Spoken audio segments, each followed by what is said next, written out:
राधा स्वामी जी बाणी बाणी संत दरिया जी। आज की सत्संग वीडियो का विषय है, अगर परमात्मा कण कण में है तो दिखाई क्यों नहीं देता हमें। एक मित्र ने कुछ पंक्तियां लिखकर भेजी हैं मुझे। वो नगमा बुलबुले रंगी नवा एक बार हो जाए, कली की आंख खुल जाए, चमन बेदार हो जाए। निर्मल भाई ने ये भेजा है और साथ में ही ये प्रश्न पूछा है कि अगर परमात्मा कण कण में सब जगह सर्वव्यापक है तो हमें दिखाई क्यों नहीं देता। तो आज हम इसी विषय के संदर्भ में सत्संग की चर्चा आरंभ करते हैं। देखो निर्मल भाई, वह गीत गाया ही जा रहा है, वह नगमा हजार हजार कंठों से गूंज रहा है, अस्तित्व का कण कण उसे ही दोहरा रहा है, उसका ही पाठ हो रहा है चारों दिशाओं में अहिर्निश। और तुम कहते हो वो नगमा बुलबुले रंगी नवा एक बार हो जाए। वही है, बज रहा है, सब तारों पर वही सवार है, सब दरवाज़ों पर वही खड़ा हुआ है। तुम कहते हो एक बार, वही बार बार हो रहा है, कली की आंख खुल जाए, चमन बेदार हो जाए। कलियां खिल गई हैं, चमन बेदार है, परंतु तुम बेहोश हो। सारी दुनिया बेहोशी में जी रही है। मैं हर रोज़ देखता हूँ दुनिया में, हर व्यक्ति को देखता हूँ, हर व्यक्ति अपने ही विचारों में खोया है। कुछ व्यक्ति बात तो दूसरे से कर रहे होते हैं, परंतु अपने मन में कुछ और ही चल रहा होता है।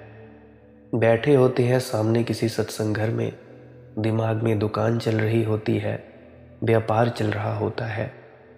कई व्यक्ति तो अकेले ही बात कर रहे होते हैं। तो ऐसे हो रहा है, कोई व्यक्ति होश में नहीं है।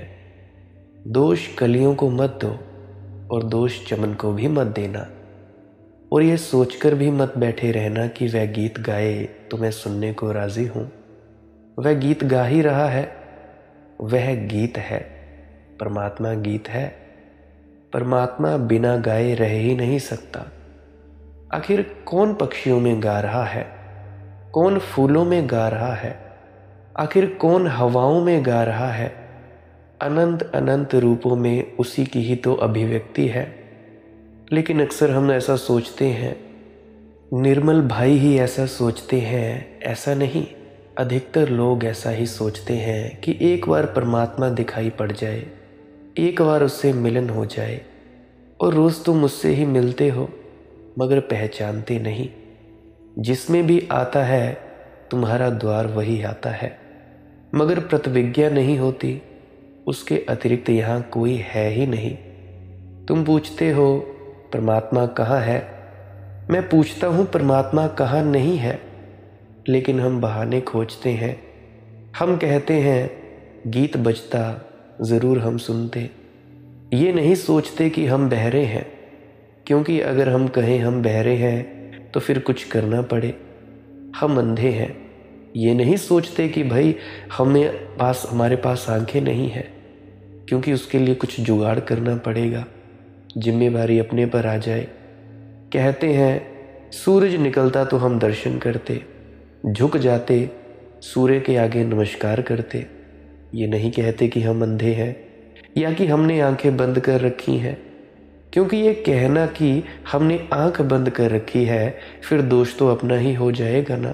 और जब दोष आना हो जाएगा तो बचने का उपाय कहाँ रह जाएगा। सूरज नहीं निकला, इसीलिए हम करें तो क्या करें। सितार नहीं बजी उसकी तो हम करें तो करें क्या। शब्द धुन नहीं सुनती, करें तो करें क्या। फूल नहीं खिलेंगे उसके तो हम नाचें तो कैसे नाचें। बहाने मिल गए, सुंदर बहाने मिल गए। मन नहीं टिकता जी, बहाना।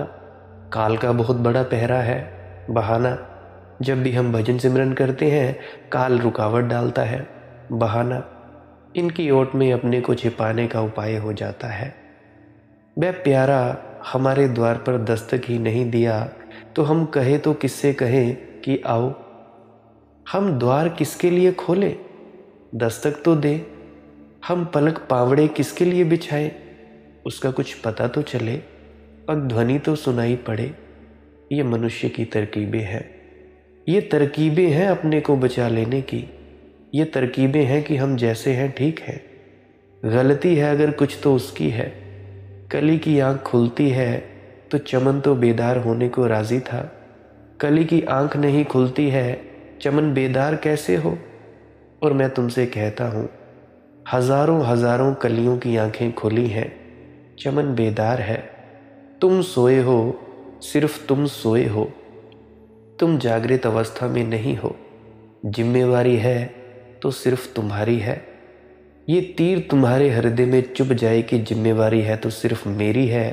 मैंने आंखें बंद कर रखी हैं, मैंने कान बज्र बधिर कर रखते हैं।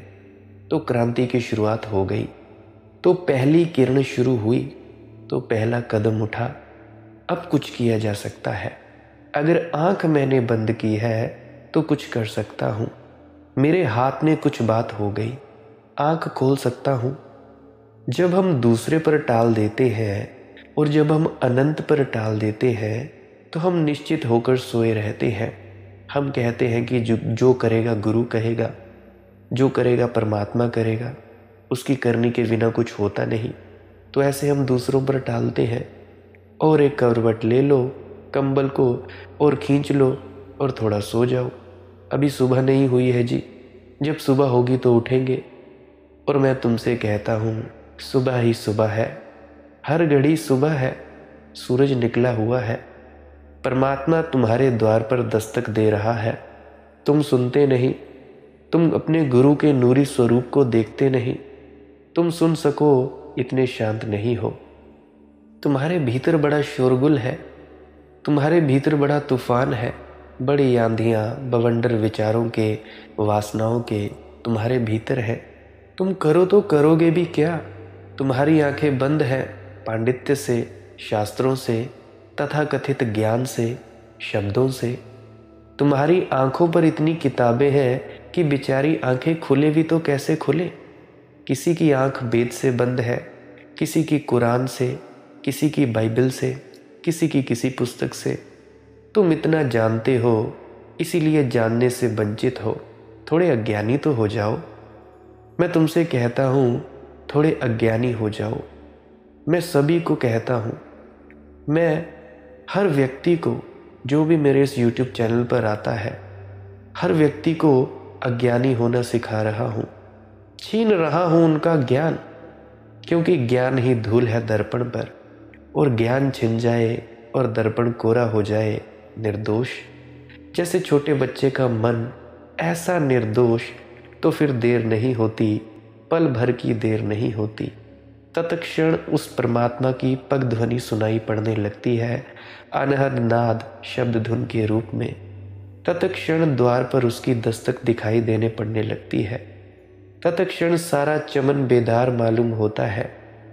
मस्ती ही मस्ती, सब तरफ उसी के गीत गूंजने लगते हैं। फिर तुम जहाँ भी हो, मंदिर है, डेरा है, तुम्हारा गुरु तुम्हारे पास है। और जहाँ भी हो वहीं तीर्थ है।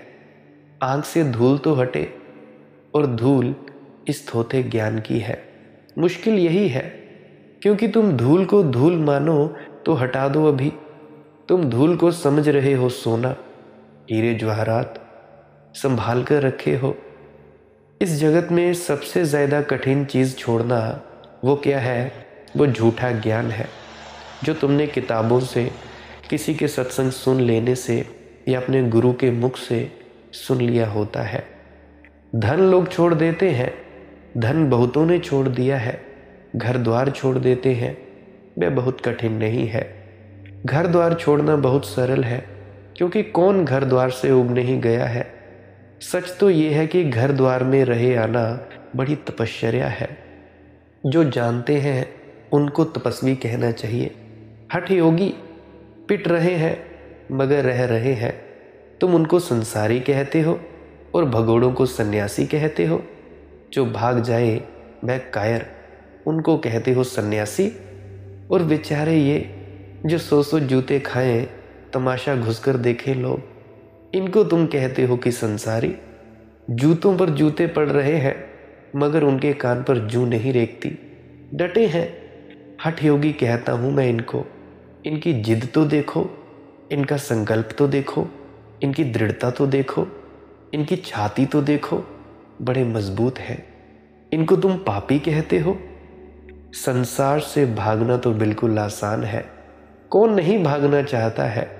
संसार में है क्या, तकलीफें ही तकलीफें हैं, जंगल ही जंगल है। दुखों पर दुख चले आते हैं, बदलियां घनी से घनी, काली से काली होती चली जाती हैं। अंग्रेज़ों में कहावत है कि हर काले बादल में एक रजत रेखा होती है। Every cloud has a silver line. अगर तुम संसार को देखो तो हालत बिल्कुल उल्टी है। Every silver line has a cloud. वह रजत रेखा तो चमक कर क्षण भर में खत्म हो जाती है, फिर काला बादल छाती पर बैठ जाता है जो पीछा नहीं छोड़ता। वह रजत रेखा तो वैसी है जैसे कि मछुआ मछली मार कांटे में आटा लगाकर बंसी लटकाकर बैठ जाता है तालाब के किनारे। कोई आटा खिलाने के लिए मछलियों के लिए नहीं आया है, आटे में छिपा कांटा है, मछलियों को फांसने आया है। कोई मछलियों को भोजन कराने नहीं आया है। एक झील पर मछली मारना मना था। बड़ी तख्ती लगी थी कि मछली मारना मना है, सख्त मना है, और जो भी मछली मारेगा उस पर अदालत में मुकदमा चलाया जाएगा। स्वभाव था उस झील में खूब मछलियाँ थी तो झंडूराम बड़े मज़े से मछलियाँ मारने बैठा था। वहाँ आ गया मालिक बंदूक लिए। उसने कहा, झंडूराम तख्ती पड़ी नहीं? झंडूराम ने कहा, हाँ पड़ी है। तो फिर क्या कर रहे हो यहाँ? बंसी लटकाकर बैठा था। कहा, कुछ नहीं, ज़रा मछलियों को तैरना सिखा रहा हूँ। कोई मछलियों को तैरना सिखाने की ज़रूरत है कि मछलियों को आटा खिलाने के लिए कोई उत्सुक है? आटा खुद नहीं मिल रहा है, लेकिन आटे के बिना मछली कांटे को कैसे पकड़ेगी? प्रयोजन कांटा है। वह जो रजत रेखा चमकती है बादल में, वह तो आटा है। रजत रेखा से मेरा मतलब बिजली से है। तुमने बिजली चमकते हुए देखी? उससे है। पीछे चला आ रहा है काला बादल, आशा होती नहीं, बस आश्वासन। बस दूर से सब अच्छा लगता है। एक महिला ने मुझसे कहा कि मेरी बड़ी मुसीबत है, मैं दूर से सुंदर मालूम पड़ती हूँ। और बात सच थी। दूर से देखो तो बहुत फोटोजेनिक, चित्र उतारने की तबीयत हो जाए, लेकिन उसकी तकलीफ़ ये है कि पास आओ तो बड़ी भद्दी हो जाती है। अक्सर कुछ लोग होते हैं जो दूर से सुंदर दिखाई पड़ते हैं, पास आओ तो बदसूरत। तो मैं क्या करूं? तो मैंने कहा, तू एक काम कर, जितनी प्याज लहसुन खा सके खा। उसने कहा, प्याज लहसुन, इससे मैं सुंदर हो जाऊंगी? मैंने कहा, सुंदर तो नहीं हो जाएगी, मगर कोई तेरे पास नहीं आएगा, तू सुंदर दिखाई पड़ती रहेगी। इस जगत में सब चीज़ें दूर से सुंदर दिखाई पड़ती हैं, पास आओ अब विकृत होने लगता है सब कुछ। जैसे जैसे पास आओगे सब सपने उखड़ने लगते हैं, सब आशाएं टूटने लगती हैं। जैसे जैसे पास आओ तथ्य उभरने लगते हैं, आटा खो जाता है और कांटा हाथ में लगता है।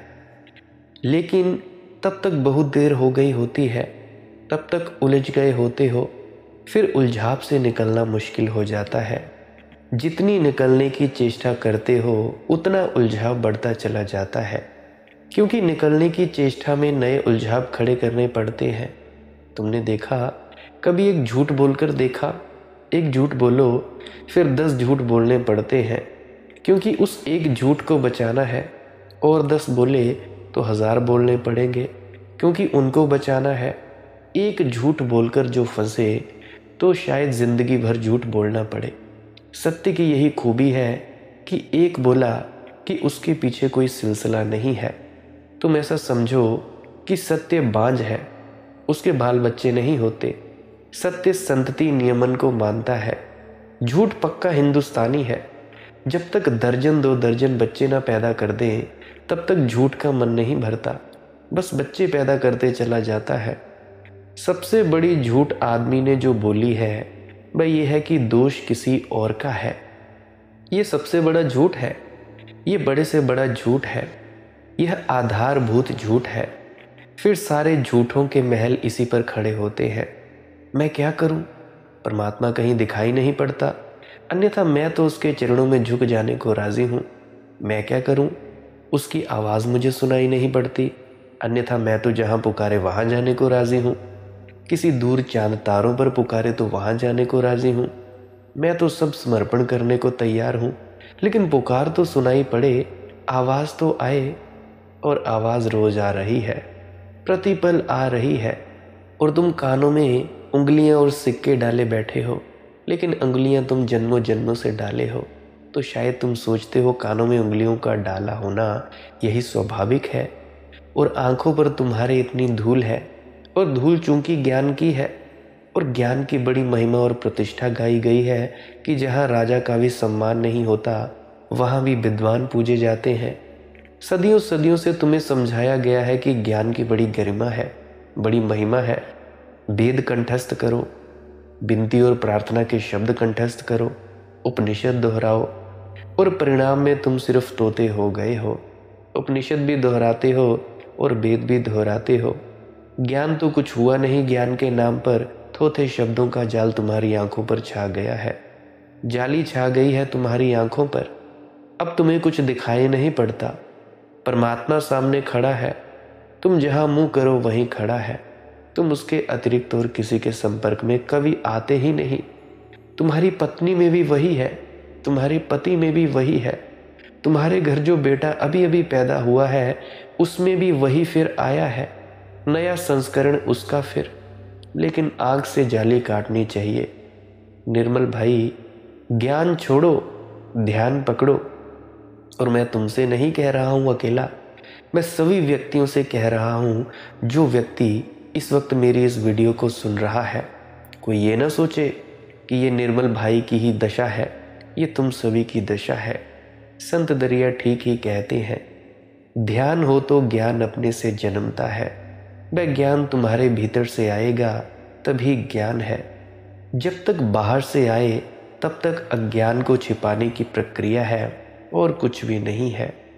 सोचो बैठकर कभी, तुम जो भी जानते हो वह भीतर से आया है या बाहर से, और तुम बड़े चकित हो जाओगे। तुम पाओगे सब बाहर से आया है तो सब बेकार है, और बेकार ही नहीं है, बाधक है, अड़चन है। उतने का ही भरोसा करो जो तुम्हारे भीतर से आया हो, जो तुम्हारे ध्यान में उमगा हो, बस उसका ही भरोसा करना। उसका ही भरोसा रहे तो तुम्हें उसके नगमे अभी सुनाई पड़े, अभी और यहीं। भजन सिमरन करके जो ज्ञान आए वही सच्चा ज्ञान है, और उस ज्ञान का ही भरोसा रहे तो तुम्हें उस परमात्मा का सौंदर्य अभी दिखाई पड़े, अभी और यहीं। अगर तुम थोड़े ज्ञान की पकड़ को छोड़ दो, फिर से अज्ञानी हो जाओ जैसे बच्चे। अज्ञान में एक निर्दोषता है। मैं तुमसे कहता हूँ, पंडित नहीं पहुँचते, अज्ञानी पहुँचते हैं।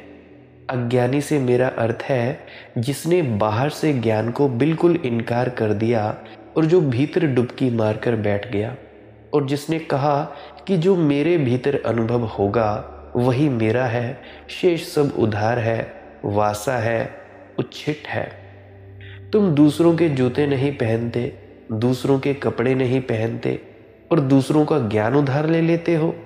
दूसरों का जूठा भोजन नहीं करते, और हजार हजार होंठों से जो शब्द जूठे हो गए हैं उनको ही छाती से लगाकर बैठ गए हो। इससे अड़चन है। नहीं तो आंख बंद करो और उसका ही जलवा है। परमात्मा भी अंदर बैठकर कहता है, जब तुम उसे देखते हो भजन सिमरन के जरिए, भाई जलवा है हमारा, हम वही हैं जो हम नहीं हैं। भाव जो कभी मूर्त ना हुए, शब्द जो कभी कहे नहीं गए, जीने की व्यथा में डूबे हुए स्वर जो ध्वनित नहीं हो पाए, राग नहीं बने, जीवन के अचीने सीमांत के, चरम क्षण होने ना होने के, अपनी अनंतता में ठहरे रहे, निरंतर अपनी अतीन्द्रिय संपूर्णता में जीते रहे, पर बीते नहीं, भोगे नहीं गए। आकार रूपहीन आघात जो बस सहे ही गए, अनजाने अनचाहे, आंखों की कोरों में उमड़े हुए आंसू से अनदिखे, अटके ही रहे झेर नहीं, वही है हम जो नहीं है। तुम वही हो गए हो जो तुम नहीं हो, क्योंकि उस ज्ञान को पकड़ लिया जो तुम्हारा नहीं, उस चरित्र को पकड़ लिया जो दूसरों ने तुम्हें पकड़ा दिया, उस संस्कार से भर गए जो वासा ही नहीं है, उधार ही नहीं है, मुर्दा भी है। तुमने अपने अंतस का अवसर ही ना दिया, तुमने स्वस्फुरणा को मौका ही ना दिया, इसलिए तुम वही हो गए जो तुम नहीं हो, और तुम जो हो उसका तुम्हें पता भूल गया है। तुम जो हो वही परमात्मा का एक रूप है, उसे कहीं खोजने और नहीं जाना है, अपने भीतर डुबकी मारनी है, भजन सिमरन में उतरना है, भजन करते हुए धुन को सुनते सुनते लीन होकर अपने भीतर डुबकियां मारनी है। खोलो निज मन के बातायान, रवि किरणों को मत रोको भीतर आने दो, उनमें श्रद्धा और ज्ञान के अनगिन जगमग दीप जल रहे। खोलो निज के बातायन, मुक्त पवन को मत रोको भीतर आने दो, उसकी लहरों में मानव ममता के सुरभती स्वप्न पल रहे। और एक बार तुम शून्य हो जाओ, शांत हो जाओ, मौन हो जाओ, तो चांद में भी वही आएगा चांदी होकर, और सूरज में भी वही आएगा सोना होकर। खोज लो द्वार दरवाजे, ज्ञान के ताले मारकर बैठे हो, खोलो द्वार दरवाजे, आने दो हवाओं को, बहने दो हवाओं को, अस्तित्व से संबंध जोड़ो, मंदिरों से मस्जिदों से संबंध तोड़ो, वृक्षों से फूलों से चांद तारों से संबंध जोड़ो, क्योंकि वे जीवंत परमात्मा है। तुम मुर्दा मूर्तियों की पूजा में संलग्न हो, दिए जल ही रहे हैं, आरती उतर ही रही है, फूल चढ़े ही हैं उसके चरणों में। तुम जरा देखो, तुम जरा जागो, तुम सोए हो, तुम्हारी गहरी नींद है, तुम गहरी नींद में हो। दरिया ठीक ही कहते हैं, जागे में फिर जागे फिर जागना। इस जागने को जागना मत समझ लेना, इसमें अभी और जागना है।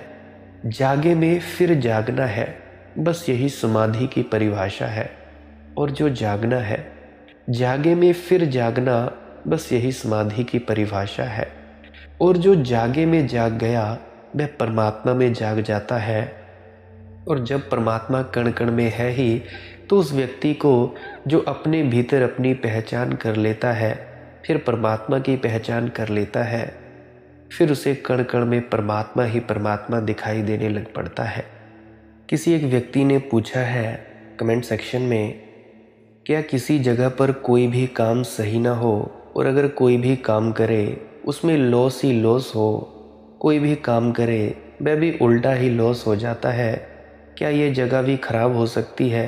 प्लीज़ मुझे बताओ जी। राधा स्वामी जी। देखो भाई सुनील कुमार, लॉस और प्रॉफिट दुनिया में चला ही रहता है। अप और डाउन, लेफ्ट राइट, ऊंच नीच, सब कुछ ऐसे ही चलता है। किसी जगह में कोई खराबी नहीं है, क्योंकि हर जगह तो वो परमात्मा है। अगर हर जगह परमात्मा है तो कोई जगह कैसे खराब और कैसे अच्छी हो सकती है? खराबी कहीं भी नहीं है, खराबी तुम्हारी दृष्टि में है, क्योंकि तुम सोच रहे हो कि भाई ये जगह अच्छी है, ये जगह बुरी है। अगर तुमने पॉजिटिविटी है, अगर तुम भजन सिमरन करते हो, 2.5 घंटे लगातार डेली करते हो, बिना नागा करते हो, तो तुम अगर किसी नकारात्मक जगह में भी जाओगे तो तुम्हारे शरीर में जो शक्ति पैदा होगी भजन सिमरन के माध्यम से, वो शक्ति उस जगह की नकारात्मक को ख़त्म करके उसको सकारात्मक कर देगी। मेरे कहने का मतलब समझो भैया, भजन सिमरन करने से ऐसी शक्ति पैदा होती है हमारे भीतर, कोई भी भूत प्रेत यक्ष गंधर्व तंत्र मंत्र यंत्र, किसी की बुरी नज़र, सब चीज़ें वहाँ पे काम नहीं करती। कोई भी चीज़ हो, ये जो 5 नाम का तुम व्यक्तियों को सिमरन दिया गया है, सभी सत्संगियों को, ये वही मंत्र है। कोई भी चीज़ तुम पर कार्य नहीं कर सकती। तुम्हारे इर्द गिर्द चाहे लाखों हजारों दुष्ट आत्माएं घिरी हो, चाहे तुम किसी भी नकारात्मक स्थल पर हो, जैसे ही तुम इस 5 नाम का सिमरन करने लगते हो, वैसे ही तुम्हें अपने गुरु का ध्यान आता है, और जैसे ही तुम्हें अपने गुरु का ध्यान आता है, वो सभी नकारात्मक जो भी शक्तियाँ होती हैं उनको दूर कर देता है। देखो भाई, अगर मेरी मानो तो तुम भजन सिमरन करो। भजन सिमरन में बहुत ज़्यादा ताकत है, किसी भी बुरी जगह को अच्छी जगह बना देने की। अगर मैं सच कहूँ तो जिस जगह पर डेरा बना है उस जगह पर वीरान था, कोई भी व्यक्ति वहाँ से गुज़रता नहीं था जहाँ पे डेरा बना है आज की डेट में। और आज देखो कि वहाँ पे पूरी बस्ती बसी है। कोई वक्त था वहाँ पे नकारात्मकता थी, और आज देखो जैसे ही हम रेलवे स्टेशन से अंदर एंटर करते हैं, बस में बैठते हैं, तो वहाँ से ही पॉजिटिविटी शुरू हो जाती है। तो तुम देखो भजन सिमरन की क्या ताकत है। तो इसीलिए मैं तुमसे कहता हूँ कि भाई कोई भी जगह अच्छी और बुरी नहीं होती, बस हम ही अच्छे और बुरे होते हैं, हमारी सोच अच्छी और बुरी होती है। और एक और बात कहना चाहूँगा, अगर तुम्हारी ज़िंदगी में दुख आए हैं तो ये तुम्हारे कर्मों का ही परिणाम है। और हाँ, अगर तुम्हारी ज़िंदगी में सुख आएंगे तो वो भी तुम्हारे कर्मों का ही परिणाम होगा। तो इसको खुशी खुशी भुगत लो, अपने बुरे कर्मों को हंसकर भुगत लो। लॉस हुआ है, कोई बात नहीं, कोई और अच्छा काम कर लो, क्या पता मालिक की कुछ और ही मर्जी हो।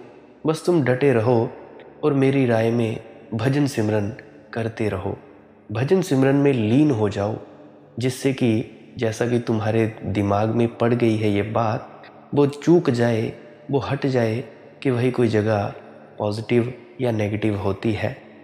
एक और व्यक्ति ने प्रश्न पूछा है कि सिमरन करते वक्त कमर सीधी नहीं की जाती तो हम क्या करें।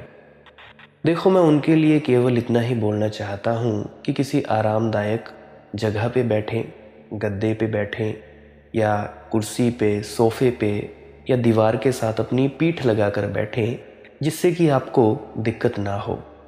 देखो, पीठ सीधी अपने आप ही हो जाएगी जब आप निरंतर सिमरन करते रहेंगे।